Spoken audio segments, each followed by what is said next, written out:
Hello, and welcome to our video series on understanding pharmacology for health professionals. In this video, we'll discuss Chapter 1 in our course, Introduction to Pharmacology and the History of Drugs. First off, the learning objectives for this chapter. Describe the origin and the meaning of the words pharmacology, drug, medicine, and the abbreviation RX.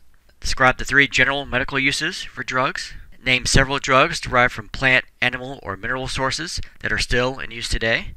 Describe the types of drugs that were used in the past. Name 10 major pharmaceutical milestones that have occurred since the 1800s. Describe the use of mislabeled and dangerous drugs and the problem that they presented in the past for consumer safety. Describe the origin and content of the various drug laws. Describe the function of the FDA, Food and Drug Administration. Differentiate between prescription and over-the-counter drugs. Describe the 5 categories of controlled substances and give examples of each. Describe designer drugs and orphan drugs and their uses. And lastly, define the keywords and phrases for this chapter. Alright, first we'll start off with an introduction to pharmacology. Now, the study of pharmacology covers a very broad spectrum of very diverse but interrelated topics. Those topics can include botany, molecular chemistry, research, toxicology, legislation, and patient education. Now, pharmacology is amazing in its scope. It covers the historical and also the present-day use of herbs and plant extracts. Now, on a day-to-day basis, this is done by conducting very slow, methodical, painstaking research. And a lot of this research will produce products that are unusable. They have no real value. But it can also produce life-saving drugs. And it can also lead to other sources of research, including genetic manipulation. It can also lead to molecular pharmacology, adult stem cell therapies. So there's a seemingly limitless potential for discovery when it comes to pharmacology. Alright, now I'll talk about the origins of some pharmacology words. The term pharmacology is the study of drugs and their interactions with living organisms. Now, this word comes from a Greek root word, and that word is pharmakon, and that means medicine or drug. And then the suffix logi means the study of. So if we were to break down this term, it literally translates into the study of medicines and drugs. The word drug is from a Dutch word, droog, which means dry. And this is a reference to the use of dried herbs and plants as the first medicines. And the Latin word for drug is medicina, and this is where we get the words medicine and medication from also. Now, a drug is deliberately administered for its medicinal value for one of 3 reasons. It's a preventative agent, it's a diagnostic agent, or a therapeutic agent. And all that means is it's something that either will prevent something from happening, it will help diagnose what's happening, or it will treat what's happening. So a drug or medicine is a non-food chemical substance that affects the mind or the body. And even though drug and medicines, the terms are very related, they are different in some ways also. A medicine is done to diagnose, prevent, or treat a condition. A drug is something that gives a desired effect in the body. So cocaine, for example, there's no therapeutic or diagnostic or preventative reason to take that. But cocaine will result in a very specific effect on your body. So that's why it's considered a drug, not a medicine. Alright, now we'll talk about the medical uses for drugs. Now, drugs have 3 medical uses we just mentioned earlier: to prevent disease, to diagnose disease, and to treat the symptoms, signs, conditions of diseases. And the study of these uses is known as pharmacotherapy. Alright, the first one we'll talk about is the preventative use. And this is when drugs are taken to prevent the occurrence of diseases or conditions. Another way to describe this would be prophylaxis. And this term is from the Greek origin, which means to keep guard before. Some examples of a prophylactic would be taking Dramamine to prevent motion sickness before you would travel in a car. If you know that riding in a car, especially in the back seat of a car, gives you motion sickness, if you take a medicine before you even get in a car, that's a preventative use. Taking birth control pills, that's taking a preventative use to avoid getting pregnant. Vaccinations, you are being protected against diseases before you get exposed to them. Those are all examples of prophylaxis. Diagnostic use, this is when drugs are used either by themselves or in conjunction with a procedure or a test. Some common examples of taking a radio-opaque contrast dye, such as for checking for blockages in blood vessels or in your gastrointestinal tract. There's no other reason why you would take that kind of contrast dye if it weren't for that procedure. You don't take that kind of things for no reason. Another example would be a cardiac stress test. Alright, this image we have an example of Dramamine, which is a very common over-the-counter drug used to prevent motion sickness and vomiting. Alright, focus on healthcare. The American Academy of Pediatrics issues an annual immunization schedule to prevent childhood diseases. Now, all children must receive certain immunizations before they can go to school. Now, exceptions to this rule are granted for religious reasons or when immunizations aren't medically advisable. The third medical use that drugs are used for, therapeutic use, is to control or improve or to cure symptoms, conditions, or diseases. Some examples of this would include antibiotic drugs, analgesic drugs, and insulin. These are all given to treat or control something. Antibiotics are given to help get rid of a bacterial infection. Analgesics are given to relieve pain. Insulin is given to help lower blood sugar and control diabetes. So these are not used to diagnose anything. These aren't used to prevent anything. These types of drugs are used to control or to treat a condition. This image we have an example of Humulin, which is a type of insulin that some diabetics would take. Now we'll talk about drugs in ancient times. First we'll start off with the Egyptians. Now the Egyptians treated diseases with a large variety of different things, including the bile from a frog, sour milk, lizard's blood, pig's teeth, sugar cakes, dirt, spider's webs, the oil from hippopotamus, and toad's eyelids. And they also would apply moldy bread to abrasions. And there is some therapeutic use for this because mold is basically a very crude form of penicillin. Now there's a very well-known document when it comes to pharmacology from this time, around 1500 BC, a document called Aber's Papyrus. Contained the names of 800 different herbal formulations and prescriptions. It also described the use of extracted oil from plants for various healing properties. And even in King Tut's tomb, he had over 350 alabaster jars of plant oils inside them. So this papyrus is a very important piece of medical and pharmacology history. The Chinese practiced healing arts, and they emphasized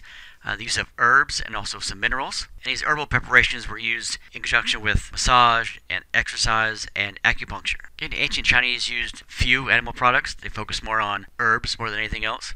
And probably the most well-known pioneer of herbal medicine in ancient Chinese culture was Shen Nong, and he wrote the very first book on herbal medicine. And this book contained 365 different herbal remedies. Some other cultures, Native Americans, also used herbs as a way to treat disease. The Aztecs of Mexico made an effort to grow herbs with medicinal properties, and the leader Montezuma maintained royal gardens of medicinal plants. And the Greeks and Romans helped to further the study of medicine, not only pharmacology, but in all branches of medicine. Now, ancient drugs were prepared according to standard recipes, so by drying and crushing and combining a variety of plants and substances from animals and minerals. And the use of these recipes leads us to our next term, the symbol Rx. This is from the Latin word for recipe, which means to take. And this abbreviation is still used today, or it indicates a prescription. So it's the combining of ingredients to form a drug. Now, as you can imagine, in ancient times, not as much was known about the chemistry of all these substances, so it was really just a matter of guesswork to see what would work and what wouldn't. So drug ingredients were really based on medical lore and superstition. Some had therapeutic value, a lot did not, and some were very harmful. Physicians in medieval times would prescribe a very broad range of drugs, including herbs and metals. An example of a common metal that would be used would be powdered gold. And they also would prescribe addictive substances like opium.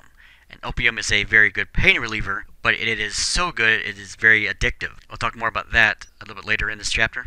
In the 1600s, patients were advised to eat soap as a way to cure the blood in the urine. The thought was eating soap would help to cleanse away what was dirty inside you, and the blood and urine would just go away. And obviously, that's not going to be the case. Patients were also advised to put mercury into beer to help cure intestinal worms. So when it comes to helping to advise people on what herbs to take, what drugs to take, and in what combination, that leads us to our next term, apothecary. This is from a Greek word that means storehouse. So this is really a storehouse of dried plants and herbs. You could think of an apothecary as a pharmacy. And the term literally is a reference to the person in charge of the storehouse. And the first U.S. apothecary shop was opened in 1729. So they were in charge of using very precise amounts of small quantities of drugs and herbs. And this leads us to our next term, pharmacopoeia. This is from the Greek pharmakon that we mentioned earlier in the video, which means a medicine or drug, and poion, which means to make.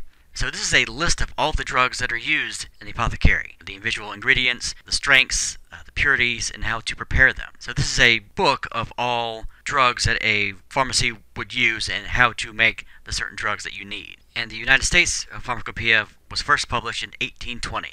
Alright, now we'll talk about modern drugs that are derived from natural sources. Now, many drugs are derived from plants. An example of that would be the foxglove plant. And from this plant we get the drug lanoxin, which is used to treat congestive heart failure. Another example would be the belladonna plant. This is the original source of two different drugs, the atropine and scopolamine. Another common plant is the opium poppy. Now, this is used as a painkiller and also used as a very addictive recreational drug. Now, the sap from the seed heads contain opium. Now, this is the source not only for the prescription drug of morphine, but also for the illegal drug heroin. So because it is such a very strong pain reliever, it can become very highly addictive. Here's an example of what the opium poppy would look like.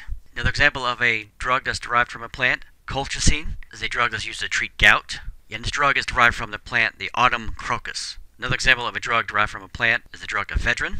The Chinese use this shrub to help treat respiratory ailments. And ephedrine is what's found in common over-the-counter drugs such as bronchodilators. Yams, this is used as a source of estrogen hormone replacement therapy. Daffodil bulbs, this is where the drug galantamine, which helps treat Alzheimer's, is derived from. Alright, in this table we have examples of plant sources and some modern drugs. For example, the French lilac flower is a source of metformin. The hot pepper plant is a source of capsaicin. Rose hips is a source of vitamin C. And willow bark is a source of common aspirin. So of course this is not an all-inclusive table, but it's some common plant sources and some common modern drugs that can be derived from those. Now, drugs can be derived also from animal sources. An example of that would include thyroid supplement drugs. These are composed of dried or desiccated animal thyroid gland tissue. This is used to help treat hypothyroidism. Another example of that would be a pregnant mare's urine. So this helps to form the drug Premarin, which is a female hormone replacement. The origin of the name Premarin actually comes from the term pregnant mare's urine. PRE from pregnant, then MER from mare, and IN from urine. Combine those together, you get Premarin. And this is given to help relieve the symptoms of menopause. The drug lanolin, a common ingredient for topical skin drugs, is obtained from the purified fat of sheep's wool. Insulin, in the past, the only source was from ground-up animal pancreas. In this image, we have an example of a Gila monster, which is a large and poisonous lizard that's found in the southwest United States and also Mexico. The saliva from this poisonous lizard is a source of the drug Bieta, used to help treat type 2 diabetes. Drugs can also be derived from minerals. These will include individual dietary supplements, such as potassium chloride. For trace minerals, these are included with multivitamin supplements. And the drug Acupril contains red iron oxide as an inert ingredient. So drugs can be derived from not only plant sources, but also animal sources and minerals. Alright, now we'll talk about drugs in the 1800s and 1900s. And during this time, pharmacists had to prepare the drugs that they dispensed, as some had to be made daily, such as milk and magnesia, or paregoric, or syrup bases for liquid medicines. These couldn't be stored for days on end. These had to be made fresh every single day. Pharmacists also had to hand roll cocoa butter suppositories. Now, other drugs had to be measured out in very specific increments, and the apothecary system of measurements would include units such as minims or drams, ounces, grains, and scruples. Now, of course, much has changed since this time. Now, many drugs are completely synthetic, and other natural drugs are used to create new drugs. They're done so by undergoing chemical and molecular modifications. Now, a pharmacist doesn't prepare medications, but rather they dispense medication. And they also help provide education and patient information. Alright, next we'll talk about some major pharmaceutical milestones. 1806 is when morphine is first isolated from crude opium. 1853, Dr. Alexander Wood of Scotland creates the very first syringe and injects patients with morphine. 1899, the aspirin is introduced by the German company Bayer. 1908, sulfanilamide was first introduced. It's the very first anti-infective drug. 1912, phenobarbital is introduced for epilepsy. It's the first anti-epileptic drug. 1913, both vitamins A and B are discovered. 1922, insulin is produced. So it's the first drug developed to help treat diabetes mellitus. 1941, penicillin is introduced, and the first antibiotic drug. 1945, Benadryl is introduced, the first antihistamine drug. 1948, cortisone introduced, the first corticosteroid drug. 1952, thorazine is introduced to help treat psychosis. It's the first antipsychotic drug. Also 1952, hydrocortisone is introduced. It's the first topical corticosteroid drug. 1957, first drugs for anxiety and neuroses. 1966, clotting factors were introduced for hemophilia. 1967, Inderal is introduced for hypertension. which is the first beta blocker drug. 1970, levodopa is introduced for Parkinson's disease. 1972, researchers discovered the opioid receptor in the brain. In 1977, Tagamet is first introduced, and this helps to treat peptic ulcers. This is the first H2 blocker drug. 1978, the first portable insulin pump is introduced. In 1981, verapamil is introduced for heart arrhythmias. It's the first calcium channel blocker drug. 1982, Humulin, we saw this image earlier in the video, which is human insulin. It's the first drug that was made that uses recombinant DNA technology. In 1983, topical prescription drug hydrocortisone is approved for over-the-counter sales, not just prescription, but over-the-counter sales. 1985, ACE inhibitor drugs were introduced for hypertension. 1986, orthoclone OKT3 is first introduced. It's the first monoclonal antibody. Okay, this is an immunosuppressant which helps to prevent organ rejection in patients that received a transplant. 1987, Mefacor is introduced. It's the first statin drug used for high cholesterol. Also in 1987, Activase introduced for dissolving blood clots. It's the first tissue plasminogen activator drug. In 1987, AZT was first introduced. This is the first drug cocktail that was introduced to help treat HIV. In 1992, Proscar is the brand name for the drug finasteride, which is used to treat benign prostatic hypertrophy. It's basically an enlarged prostate. In 1993, Cognex was introduced. It's the first drug to help treat Alzheimer's disease. 1994, a combination drug therapy is introduced to help treat peptic ulcers that are caused by the bacteria H. pylori. 1995, the drug Cozar is introduced. This helps to treat hypertension. It's the first angiotensin II receptor blocker drug. 1996, Fosamax is introduced for osteoporosis. It's the first non-hormonal drug treatment. Also in 1996, Nicoderm was first introduced. It's the first prescription strength drug developed to help to stop smoking. 1998, Viagra is introduced. It's the first oral drug developed to help treat erectile dysfunction. 1999, Celebrex is introduced for arthritis. This is the first COX-2 inhibitor drug. 2000, deciphering of the human genome opens up the field of gene therapy for pharmacology. 2002, Botox is introduced for the treatment of facial wrinkles. 2005, Requip is introduced. It's the first drug developed to treat RLS, restless leg syndrome. 2006, Gardasil is introduced, the first vaccine against cervical cancer, which is caused by HPV. In 2007, Exelon was introduced, the first transdermal drug patch is used to treat Alzheimer's disease. Also in 2007, Zyrtec is the first drug to have the same dosage strength for both prescription and over-the-counter versions. Alright, now we'll move on to mislabeled and dangerous drugs. Now, most physicians through history have attempted to treat patients accurately, and it's done so by using the knowledge that is available at that time. And in the year 2100 BC, the Code of Hammurabi gave very severe penalties for malpractice. Now, during the 1700s and 1800s, drugs were commonly sold without any kind of regulation. So these were accompanied by very extravagant claims of cures. And many of these drugs would contain very addictive ingredients that were never mentioned or described in medicine, such as opium or morphine or cocaine. Even when addictive ingredients such as cocaine were listed in the title, consumers were often not even aware of what cocaine was or its addictive qualities. Also at this time,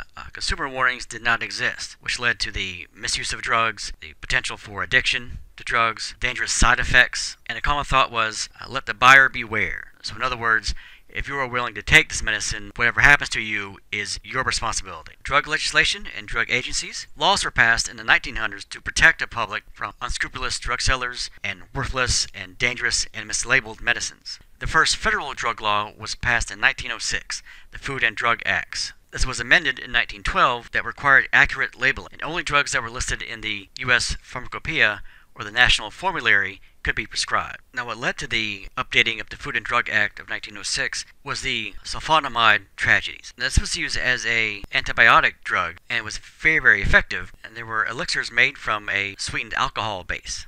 So not only did it work very well, it also would taste very sweet. Now, one thing that was not well known at the time was how toxic this drug was, and it's led to the death of a large number of children. And the drug manufacturer at this time did not need FDA approval. So this led to the Food, Drug, and Cosmetic Act of 1938, which gave the FDA the authority to oversee the safety of foods and drugs and cosmetics. See, in 1951, the Durham-Humphrey Amendment was passed. This will require any drug that is habit-forming or potentially harmful to be dispensed under the supervision of a professional health practitioner. So this helped to define what is a prescription drug and what is an over-the-counter or non-prescription drug. The drug thalidomide, the FDA refused to approve this drug for use in the United States. This was still available in the United Kingdom and in parts of Europe and in Canada, but it became clear that there's a very strong link between this drug and birth defects. So there were 8,000 babies that were born with deformed limbs because of their mother took this drug while they were pregnant. So not only would it create some severe birth defects, it also killed several babies also. 1962, Kefauver-Harris Amendment, and this required that drugs had to show that they were safe and also effective before they could be marketed and sold. And manufacturers had to also report any adverse side effects. And because of this amendment, many drugs have been kept from being sold commercially or removed from the market.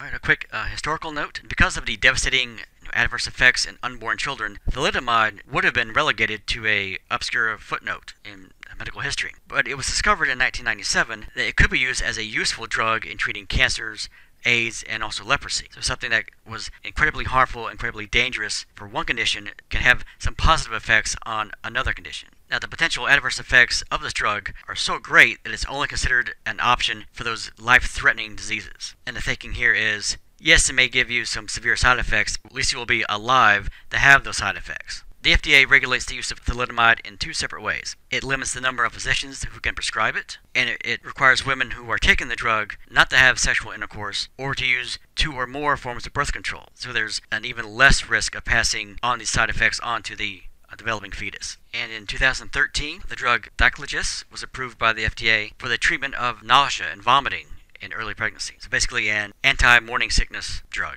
The FDA, the Food and Drug Administration, this is the group that will weigh the inherent risk versus a drug's benefits. It completes the review process before a final approval or rejection is issued. In 1994, the Dietary Supplements in Health and Education Act was passed, and with this, the FDA has guidelines for herbal products and dietary supplements. In early 1990s, the average length of time that it took a drug to be approved by the FDA was around 34 months. For more critical drugs, the process would be shorter, such as in 1987, the first drug effective against HIV was approved in just 107 days. Now, critics still pointed to a time lag. Some drugs were available in other countries before the FDA approved them for use in the United States. So this lag time was because of the FDA process and approval of a drug. In 1996, Crixivan was approved by the FDA, and a record length of time, it was approved in only 42 days. And Crixivan is a drug that helps treat HIV infection. In 1997, the Food and Drug Administration Modernization Act, this gave the authority to accelerate approval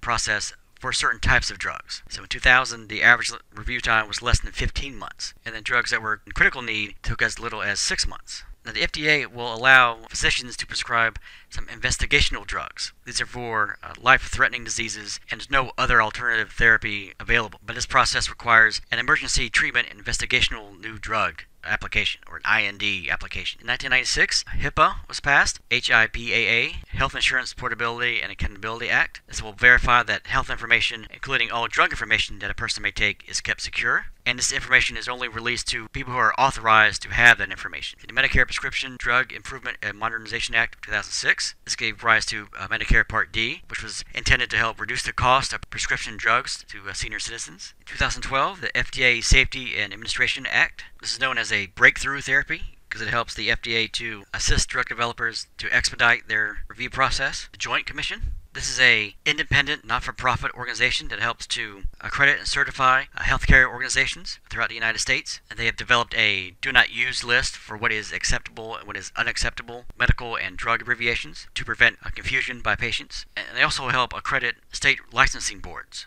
All right, now we'll talk about prescription and over-the-counter, or OTC, drugs. Now, the FDA will regulate prescription drugs and also over-the-counter drugs. Now, some drugs are only available with a prescription, or RX-only drugs. These are defined as those are not safe to use unless you are under the supervision of a medical professional. And these can only be obtained with a prescription by a healthcare provider who has a license that will allow them to write a prescription for that drug. For many years, the distinction between over-the-counter and prescription drugs was pretty clear. For over-the-counter drugs, those are drugs that could be purchased without a prescription, and they were generally considered safe for consumers to use if the label directions and warnings are followed and if the warnings are heeded. Over-the-counter drugs often are the same as prescription drugs, just sold under a different name. So in 1992, the OTC Drugs Advisory Committee was created. And this assists the FDA in reviewing drugs and determines which ones are safe and appropriate for over-the-counter use. All right, in this table we have examples of prescription drugs that became FDA approved for over-the-counter sales. For example, Miconazole, that's the generic name. The over-the-counter trade name, Monostat, are used to treat vaginal yeast infections. Fexofenadine, also known as, or by the trade name Allegra, is used for allergies. And terbinafine, sold as under the trade name Lamisil, which is used for a topical antifungal treatment. Now, the FDA will approve a prescription drug being reclassified as an over-the-counter drug if the following criteria are met. The indication for the drug's over-the-counter use is similar to its use as a prescription drug. The patient can easily diagnose and monitor his or her own condition while using the drug. The over-the-counter drug has a low rate of side effects or toxicity and has a low potential for abuse. And also, the use of the over-the-counter drug does not require the patient to have any special monitoring or ongoing tests. If all four of those are met, a prescription drug may be able to be reclassified as an over-the-counter drug. Now, supporters of the reclassification of some prescription drugs to over-the-counter status claim that this will lower drug prices and allow better access to treatment and therefore fewer visits to the doctor. Now, opponents to this argue that consumers may actually pay more because health insurance plans don't reimburse over-the-counter drug purchases. So people will have to pay out of pocket now for drugs. And excessive use of over-the-counter drugs may increase the number of adverse drug reactions. And consumers may try to self-medicate a serious illness instead of actually visiting their doctor to get appropriate treatment. So there are people who argue for and against reclassifying a prescription strength drug as an over-the-counter drug. All right, next we'll talk about scheduled drugs. In 1914, the Harrison Narcotics Act was passed, and it said that drugs that had the potential for abuse and dependence had to be regulated. This established the legal framework for controlling these drugs. It also was the first introduction to the word narcotic into people's vocabulary. Now, this act was replaced in 1970 by the Comprehensive Drug Abuse Prevention and Control Act. And this requires the pharmaceutical industry to maintain physical security and strict record keeping of certain types of drugs. And so part of this act is where we get the classification system for different kinds of drugs. This act is more commonly known as the Controlled Substances Act. Now, it is the Controlled Substances Act that helps to determine what drugs are legal and what drugs are illegal, based on what classification they fall under. And Title II of this act established the DEA, the Drug Enforcement Administration. And this was done in 1973 to regulate the manufacturing and dispensing of these drugs. Now, the Controlled Substances Act divided potentially addictive drugs into 5 categories, or also known as schedules. And these categories are based on their potential for physical and psychological dependence. So these are also known as scheduled drugs or controlled substances. So labeling and packaging for a controlled substance and all of its advertisements must clearly show the drug's assigned schedule. So the manufacturing, the storage, the dispensing, and disposal of these controlled substances are strictly regulated by not only federal law but also state laws. And this is how a drug like this would be indicated. Capital C here, which would represent controlled substance, and then a Roman numeral within this part of the letter. So this would be a class 4 or schedule 4 controlled substance, because the Roman numerals IV indicate the number 4. Now we'll talk about the various scheduled drugs. Schedule 1, extremely high potential for abuse and addiction. There are no currently accepted medical uses at all, and these are not available under any circumstance, even with a prescription. Some examples of a Schedule 1 drug would be heroin or LSD and ecstasy. Schedule 2, these have a high potential for abuse and addiction. There are currently accepted medical uses. These require an official prescription from a medical professional, but there's a risk of having severe physical and psychological dependence from these drugs. Some examples of a Class 2 drug would be cocaine, Vicodin, methadone, OxyContin, Adderall, Ritalin. Schedule 3, these have a less potential for abuse and addiction than Schedule 2. There are currently accepted medical uses for this class, and there may be a moderate physical or psychological dependence that may result from this class of drugs. Some examples here would include testosterone, anabolic steroids, ketamine, codeine. This image we have an example of OxyContin. This would be a Schedule 2 controlled substance. And you can see on the label the capital letter C and then the Roman numeral 2. That's an indicator that is a controlled substance under the Schedule 2 classification because it has a high potential for addiction. Schedule 4, these have less potential for abuse and addiction than Schedule 3 drugs. There are currently accepted medical uses for this class, and these have a limited to moderate physical or psychological dependence that may result. Some examples here: Ambien, Ativan, Valium, Xanax. And then Class 5, a limited potential for abuse, and these are currently accepted medical uses for this class. Some examples here would be Robitussin, Lyrica, So the lower the number in these scheduled drugs, the higher the potential for addiction. So when it comes to these classifications, there's always been a long-standing controversy, a debate on whether or not marijuana, which is a Schedule 1 drug, should be available to treat patients that have certain medical conditions. Because one of the characteristics of a Schedule 1 drug is you can't get it at all under any circumstance, even with a prescription. In 1996, voters in California passed Proposition 215, which would allow seriously ill patients to use marijuana if it were approved by the primary care physician. And since then, 20 other states have passed similar laws. And also, the states of Washington and Colorado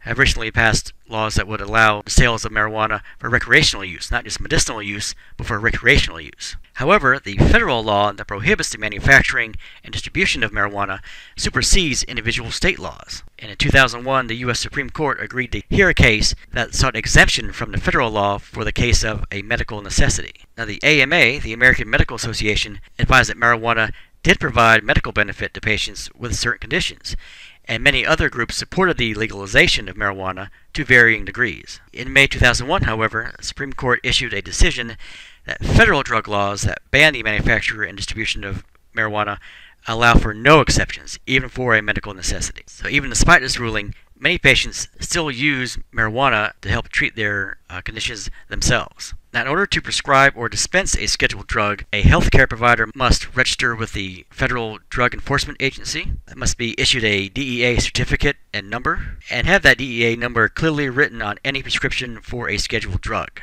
Now, some states require the healthcare provider to also register with the state agency, in addition to the federal DEA. Alright, next we'll talk about designer drugs. These are created by the molecular modification of an existing illegal Schedule 1 or Schedule 2 drug. And this led to the Federal Analog Act of 1986, which states that any substance that is similar to a Schedule 1 or Schedule 2 drug could be treated as though it were a scheduled drug. So just because it's slightly different, legally doesn't make any difference. It is still considered to be a Schedule 1 or a Schedule 2 drug.